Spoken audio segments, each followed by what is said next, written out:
Welcome back to Global Money Talk live from the New York Stock Exchange. Earnings season is underway and the latest readings on the U.S. labor market as well as inflation figures have been released. With U.S. stock markets trading on both sides of flat this week, but record highs notched by some of the major averages, there's no better time than the present to take a look at the bigger picture. I'm joined by Dan Ha, partner at Karani Asset Management.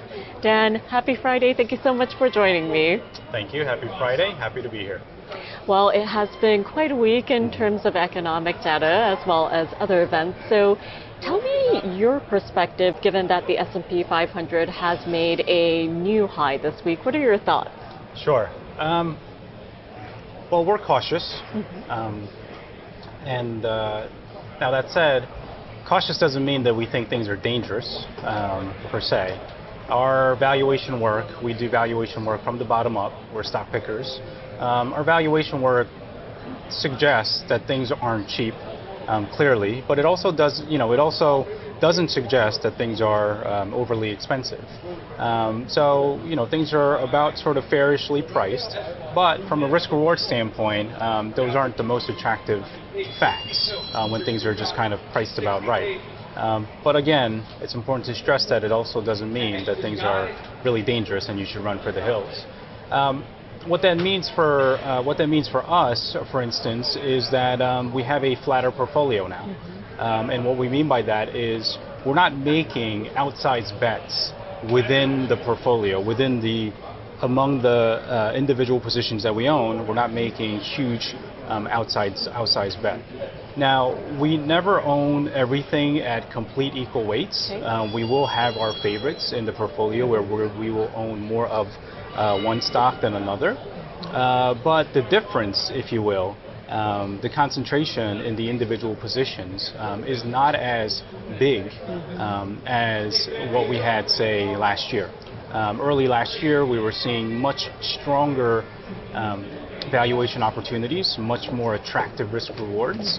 And in those circumstances, we will make larger bets on our favorite stocks, depending on the valuation. However, right now our positioning is a lot flatter, and that reflects the lack of really attractive, high conviction valuation opportunities in the market.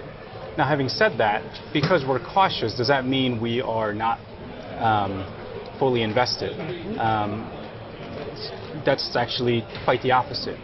We're rather fully invested, and we've been throughout the entire year, even though we have had this cautious view for the entire year, which may sound contradictory, like how could you be cautious but also fully invested? Well, for an equity investor, or for any investor for that matter, we think you can control risk really through one of two ways, one of two levers, if you will. You first have to decide how much do you want to be exposed to the market. So that should govern what percent of your portfolio do you want to risk? Do you want to invest in the markets? But then also you have to figure out what are you going to own within that exposure. And so for us, we've been cautious, but we also have the view that this could be year two and heading into year three of a bull market, which is why we didn't want to sit out. We didn't want to sit on the sidelines. We wanted to participate, so we were rather fully invested, but we were doing it through what we thought were less risky names. So we were mostly concentrated in blue chip type names, and that was a portfolio that we sort of came to peace with, if you will. I had an opportunity to interview Howard Marks, which was published over the weekend, which I think everyone should check out. He stressed the importance of being at peace with yourself as an investor, which I'd be happy to go into. But when you're cautious in an up market like this, you'll have to. It's quite possible that you will underperform in a strong up market, and we knew that coming into this market. But because of the risks that were that we were seeing also of slowing economy and the potential for for the economy to tip into a recession, which I talked about when I came on the show earlier. We didn't feel that it was necessary or that we were being paid enough to make outsized bets and really stick our necks out, which is why we maintained this balance and fully understanding that if we were to have a strong up market, that we could and probably would trail the market by a few percentage points, and that's okay. That's what we decided was the right thing to do for the year, and that's how we've been positioned all throughout the year. Certainly benefited from the rally, perhaps not as fully, but that continues to remain our position. And Dan, I do want to ask you a little bit more about the Howard Marks interview, but before we get to that, as you mentioned, you gave us an overview of your philosophy and the work that you have been doing. And indeed, when we're standing here at the beginning of the fourth quarter and we're seeing double-digit percentage gains for the major equity averages year to date, the Dow, NASDAQ, and S&P 500, I think it is very important to have perspective. And you mentioned the importance of maintaining balance, so can you elaborate on that for us? Yeah. I mean, so right now things are good, right? Market's up, economy seems to be doing fine. Labor market seems to, while slowing, still healthy. Things look great, which is why stocks are up probably. However, balance is always important. There are times when there are times when valuation would warrant you to be more aggressive and go after very attractive opportunities. And also there are times when in the cycle where you should be extra cautious and maybe pare back some risk, pare back more aggressively. However, balance is important at any point in the cycle because you can't predict the future. So right now, things look good, but for instance, earlier this week we had Danielle DiMartino Booth, who shared a very, what I found to be helpful insight about hours before bodies, she said, right? Hours worked is often a precursor to what might happen to bodies or headcount.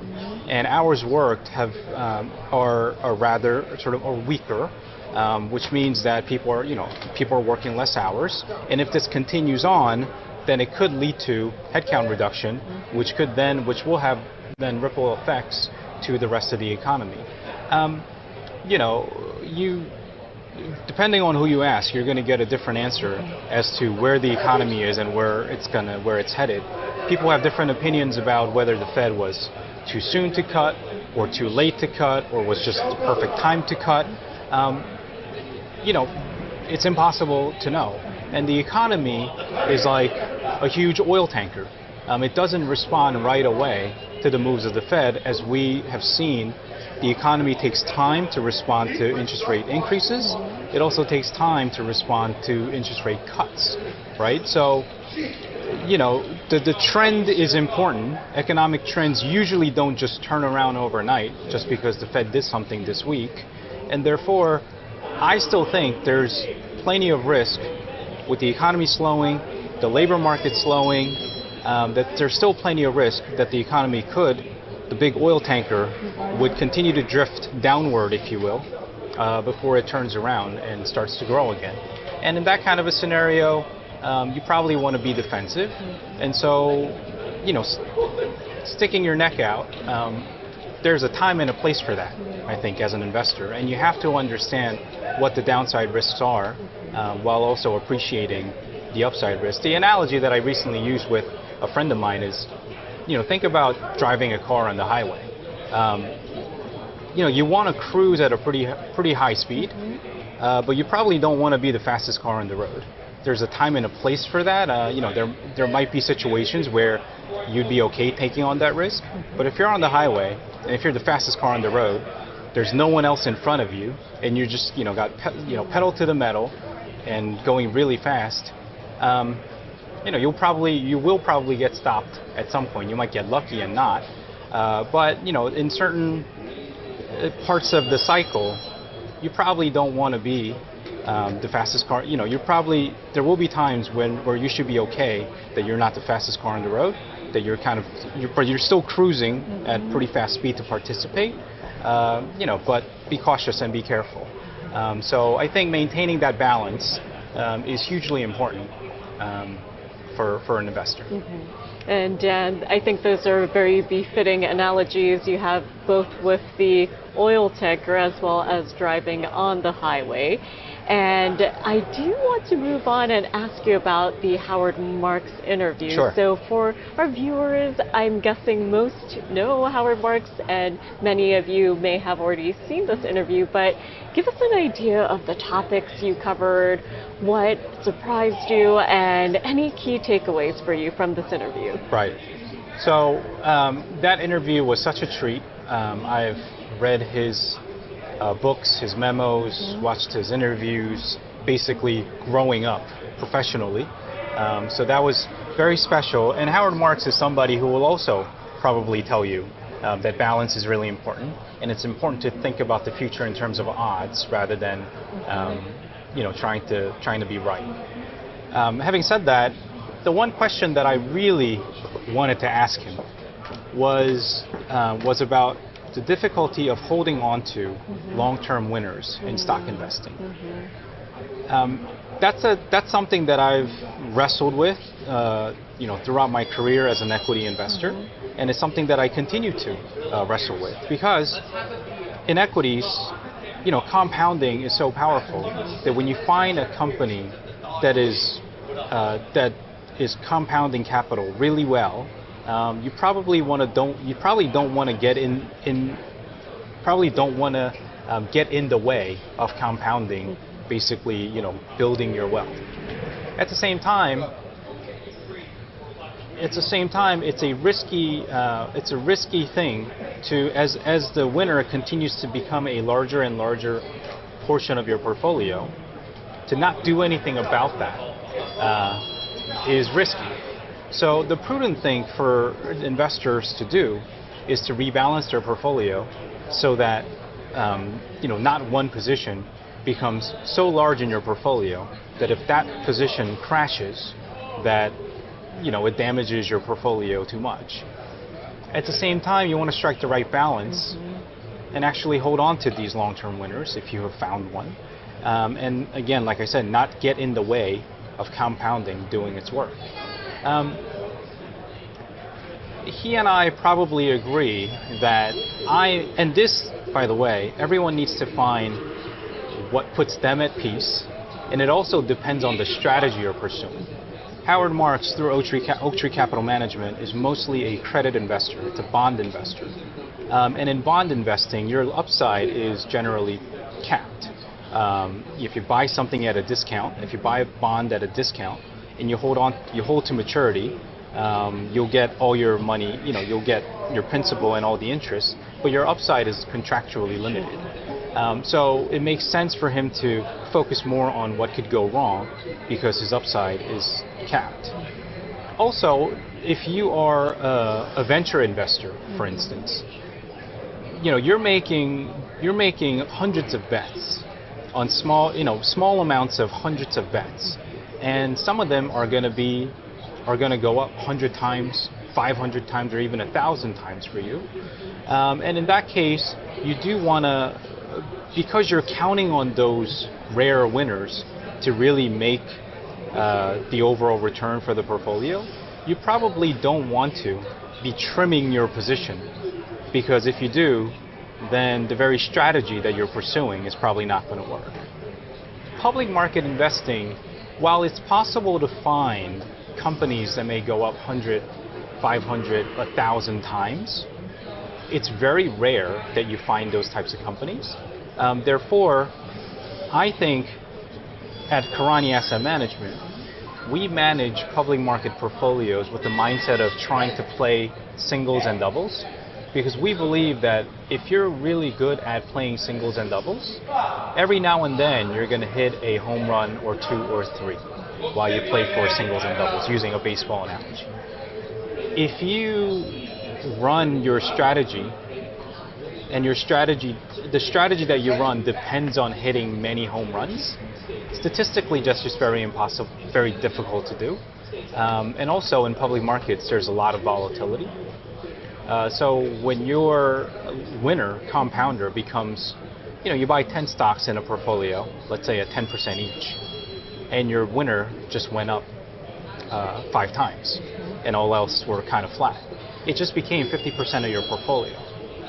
Next year, if that 50% position goes down, draws down 50%, then the damage is going to be very big to your portfolio.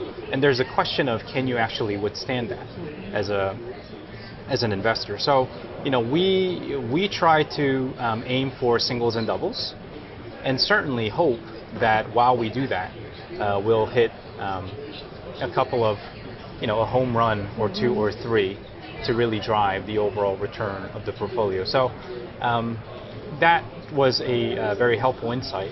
And I would just kind of add to this whole idea of being at peace with yourself as an investor. I think every investor needs to find a strategy that works for them. Some people are more aggressive. Some people can handle volatility way better than others. And if you're a type of person that can't handle volatility, or if the money that you have risked is the kind of money that you can't handle volatility. For instance, you have some excess savings. You might need that money next year, and you invest that money very aggressively in the stock market where anything goes. I mean, anything's fair game. A drawdown of 50% is possible. You probably are not going to be able to make good rational decisions when that money that you need next year just went down, drew down 50%. So finding the right strategy is extremely important for every investor. And I suggest that every serious investor study the different kinds of investment strategies out there and find the gurus, if you will, in those fields, and listen to them, study them, hear what they have to say, and think about how to implement it in your portfolio, which is, I guess, what I'm trying to help with a little bit today. And Dan, I think those are some very sage observations there based on your personal as well as professional experience.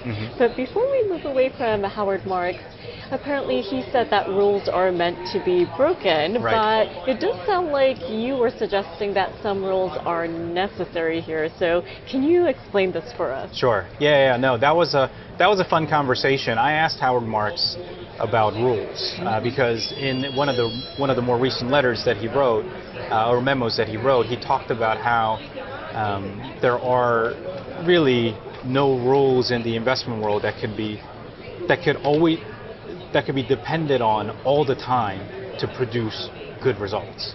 And so, I asked him, however, sometimes it's good to have rules, even though rules aren't perfect. And he was joking, but also serious about how rules are meant to be broken.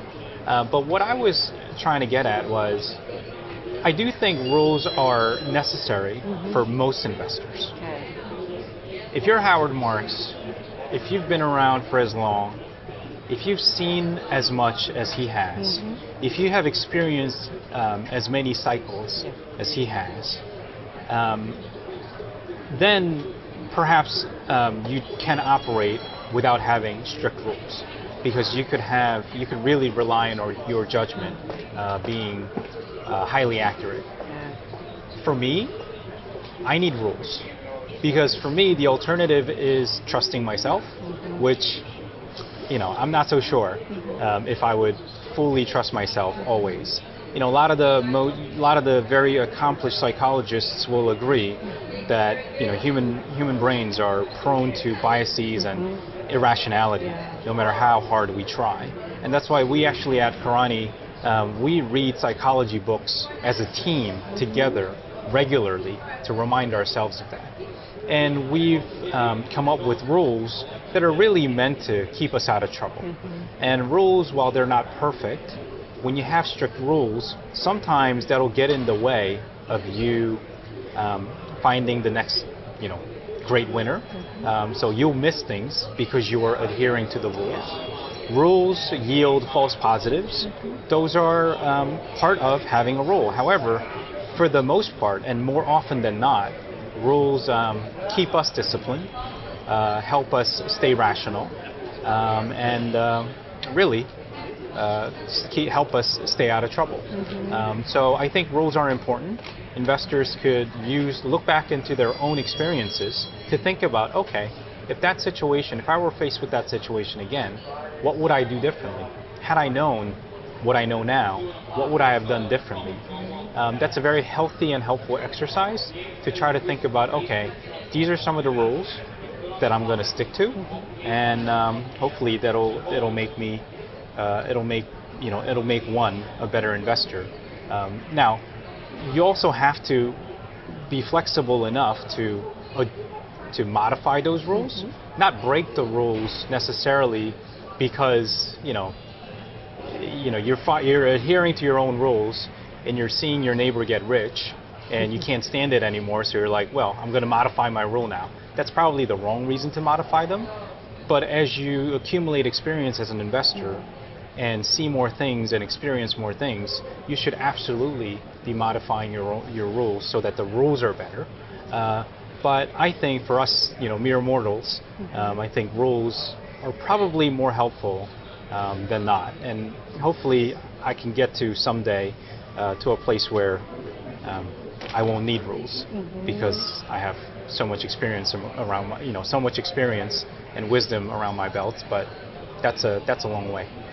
Well, it's interesting, Dan, what you mentioned about studying psychology and reading some of these books. Perhaps a segment later on we can focus on some of these authors that you've mentioned when it comes to psychology. Yeah. And when you mentioned, this thought of envy or comparison to your neighbor who might be doing better in terms of their personal portfolio, right. There's a reason why they say that the comparison is the thief of joy, right. For that very reason. So I think psychology does play a very important part when it comes to investing. Right. But I do want to ask you one more question regarding Howard Marks. Sure. So apparently you asked him a question that he said he's never been asked before. Right. And this was in terms of odds, so investing and odds. So how can viewers out there who are watching right now apply what you talked about with him and what you asked to their investing? Sure.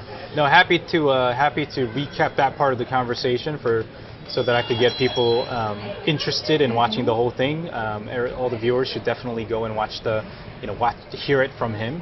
But the question was, Howard Marks famously thinks about investing in terms of odds. And in my experience, and I certainly had the phase too, where I think most people, at least the ones that I've encountered, think about investing in terms of being right. So they think investment success is being right or wrong, and therefore you're trying to think about a future where you can be right and bet on that. Howard Marks thinks about the future in terms of odds. So, where could I be investing right now where I have a higher chance of winning, and therefore or high payout if I'm right, and a low loss if I'm wrong. And yes, he did say that was. He said I don't think I've ever gotten that question before.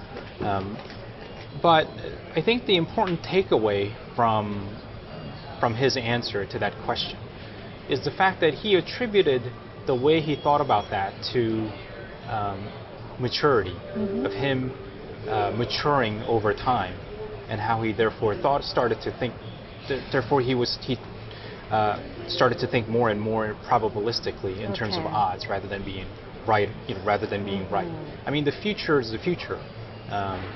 It's impossible to predict anything about anything that has to do with the future. Nothing's certain, right? And so you have to be able to think in terms of, okay, if I'm right, how much am I going to make? But if I'm wrong, how much am I going to lose? In that context, I think it's critically important for investors to structure their investments in a way that you could withstand the inevitable drawdowns or the inevitable bad things happening to your portfolio. So for example, you buy 10 stocks in a portfolio, and because you like one so much more than the other 9, you make that one position, 80% of your portfolio. I'm using extreme examples, and the other 9, make up 20% of your portfolio. Well, bad things could happen randomly. And so, we actually get a lot of inspiration in terms of risk management from the insurance industry. And, my partner Richard was on the show the other day talking about insurance and good insurers. And as an insurance analyst decades ago, to be fair, but he followed a lot of these really good insurers. And the best ones really understand that the future is uncertain, and they really appreciate that bad luck could strike anybody. And so if you have a portfolio of 10 stocks, but your risk is really concentrated in just 1 or 2 or few positions, bad luck could strike. When bad luck strikes, it doesn't really discriminate, right? So if it strikes the one position that is 80% of your portfolio, and if that goes down 50%, then the damage to your portfolio is going to be very large. So you do want to structure the portfolio so that when the inevitable bad thing happens, because when you think about the future probabilistically, you're thinking that, okay, good things could happen, but so could bad things. And when the inevitable bad thing happens to, any one of your positions, can you actually afford to lose? Can you actually afford to handle that drawdown? So I think thinking about it probabilistically, thinking about it in terms of odds, is this extremely important. And based on what Howard Marks said, I think that really comes from experience. When you've experienced enough situations where you are so sure, you are so convinced that, like this bet, I am so convinced, and it just doesn't turn out the way you expected it to turn out. And once you've had enough of those, I think you start to appreciate more how to think about, okay, I'm really convinced, but I also know that it could not work. And so how much of my capital do I want to risk in that one high conviction or 2 high conviction investments? I think you've done such a great job of breaking down your conversation with Howard Marks, and for all of you, you can find it on our YouTube channel on SamProTV. But when it comes to this approach of probability, for those of our viewers who may not be familiar with what the difference is between a probability versus some other approach, can you explain and break down what it is that you mean exactly when you're talking about the odds? Sure. I will actually use Google, which I talked about the last time when I was on the show, to explain this in sort of real life example. So last week I was here talking about how Google, in our view, presents an attractive risk reward. I'm not saying that it'll definitely work. That's just not the way we think. But it presents an interesting risk reward. Just last week, Google price or Alphabet's stock price was under some pressure when the DOJ basically announced that they may pursue breaking up the company. Breakup of Alphabet, the DOJ being at their backs, is that a good thing or a bad thing? Well, there's some people who believe that it'll be a major distraction, just like how when the DOJ was pursuing Microsoft as a monopoly, that many will agree was a major distraction for the company, and therefore really got in the way of company innovating as much as it could have. And right now, Google and the technology world is in an important place where everyone's rushing to become the leader at AI. And so now is probably not the time you want to be distracted with regulatory issues. So that's a credible argument. At the same time, there are people who also argue that, well, if Google were broken up, the sum of the individual parts will actually be greater than Alphabet's current market cap. So it's actually going to be a good thing. Who knows? The honest answer is, I don't know. And I'm not a legal expert, and even if I were a legal expert, and telling you what I think is likely to happen, our viewers probably should only take that as, okay, it's one person's opinion. It's a very well-informed opinion, but it's still not an accurate prediction of the future. So you do have to appreciate the fact that it could work out really well, or it could work out poorly. And putting any sort of credible probability on, well, I think there's 75% chance that it'll work out well, and 25% chance that it won't work, that it'll work out poorly, I think is not so meaningful, because the future for Google it's either going to be good or bad. Like, 75% or 25% doesn't really mean much. So you just have to think about, all right, I'm going to make an investment, I'm going to make a bet on Google. If it works out well, I'm probably going to make some good return, because I think if these problems go away, I think Google should be valued much more highly than now. But if it doesn't work out well, you will lose money. So you have to think about, okay, how much can I afford to lose? Because a loss scenario is probably just as likely as a gain scenario. And so, you have to manage the risk by managing the exposure and how much money, if things don't work out well, can you afford to lose? Because in the future, anything is possible.